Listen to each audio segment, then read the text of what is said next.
So what you just saw there, guys, is how we scrape a tree. We shake, we kick, we stomp the ground, and we do it about every 20 to 25 minutes during the rut. Now, on pre-rut, we do that, about, once or twice in an evening, but we only get, the options to sit. Before the time change, we can sit a couple hours an evening. After the time change, we just don't get, more than an hour, hour and a half to hunt before dark. So we only get to do it once or twice, in that sitting. But gosh, every night you call deer. Usually it happens within 20 to 30 minutes. You'll see, some action. So you can overdo it. It's harder to overdo it during the rut, but just use common sense. And deer are aggressive when they do it. Don't be lazy about scraping a tree. Don't just scrape them real slow, because what will happen is it doesn't sound real. Deer don't just sit there and slowly rub their antlers all the time. They're usually raking them pretty hard, and the tree shakes. And you'll notice in the timber they do a lot of littler trees. Well, the trees shake. That's what you want to mimic. And you want to, they don't always scrape up and down. Sometimes they jab their antlers in them and shake a tree, and things like that. So, and they sometimes stomp. They don't do it all the time. So, just add in different things. You can't really get it wrong. Have fun with it. What you seen there was our Team Orangehorn grunt call and our Team Orangehorn pocket antlers. Those things are awesome, and we'll do a video on that and talk more about them later. But for right now, stay tuned.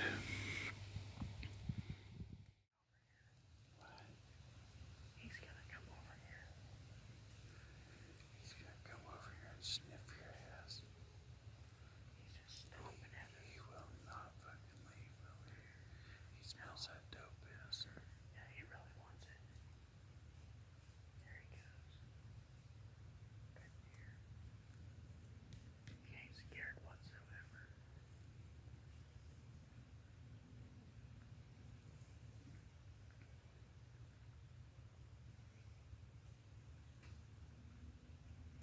We got a bigger one walking up behind us.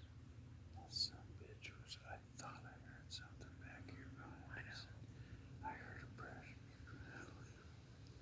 a limb break, and I'm like, oh.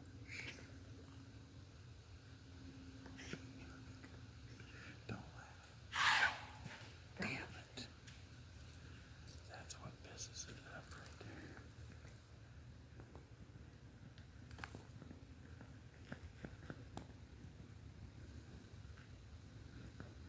You can shoot him still. Oh yeah, it'd be a 40-yard shot, maybe 30. He ain't going nowhere.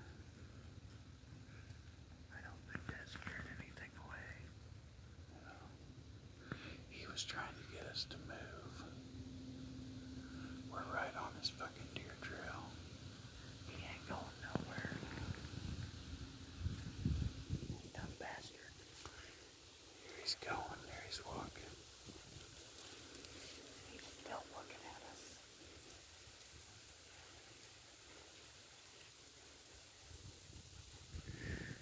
Well, I'll tell you what. If he was any bigger, he wouldn't be doing that for long. Okay. He's gonna go make a lot of noise getting out of here. Yeah, he's up there. He's up there strutting.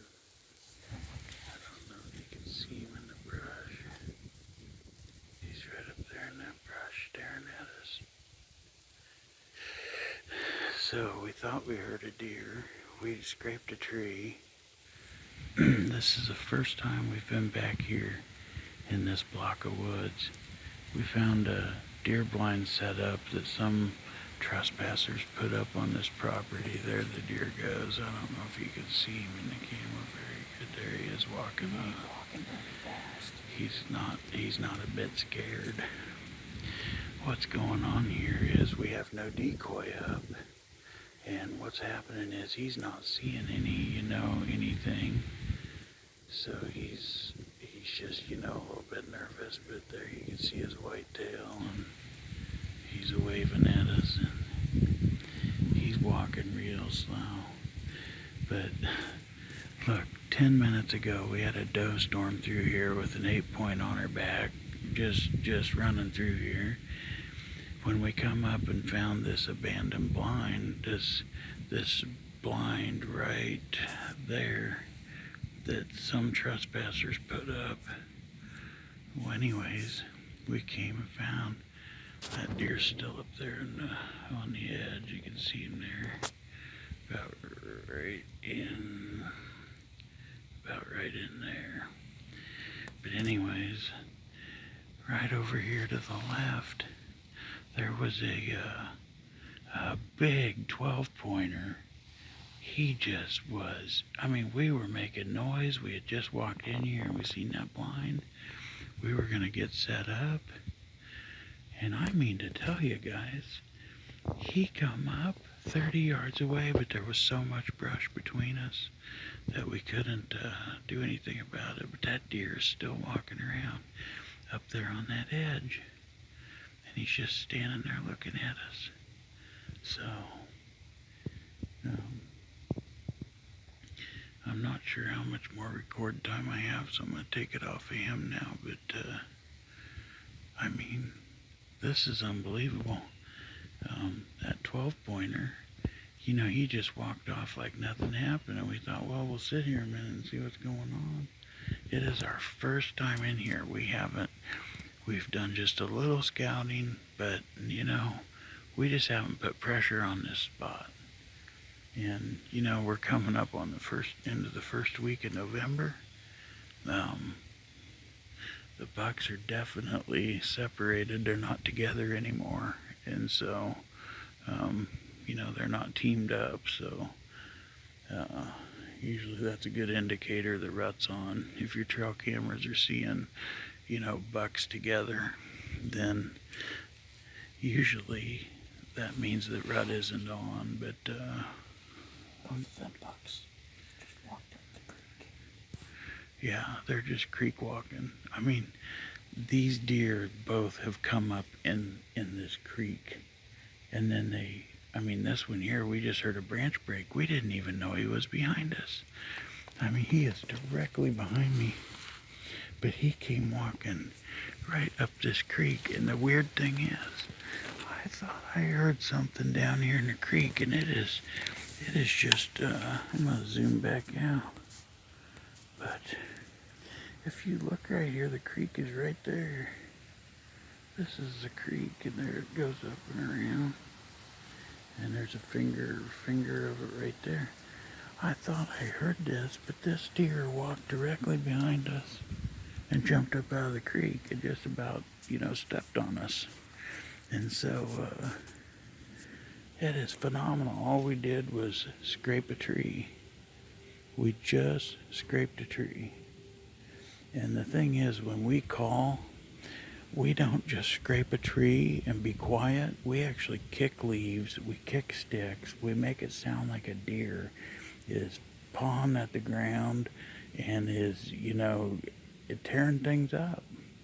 And we're scraping trees, and we make it realistic. And if we're blowing a grunt call, we go, while we're doing it. So, it sounds realistic. If they're working, they're going to be a little more aggressive. And so you just kind of got to put that into your calls. But hopefully we can get a big one on camera here for you guys. Stay tuned. There's going to be more from Team Orange Horn and Wood Dozer Mills. Stay tuned.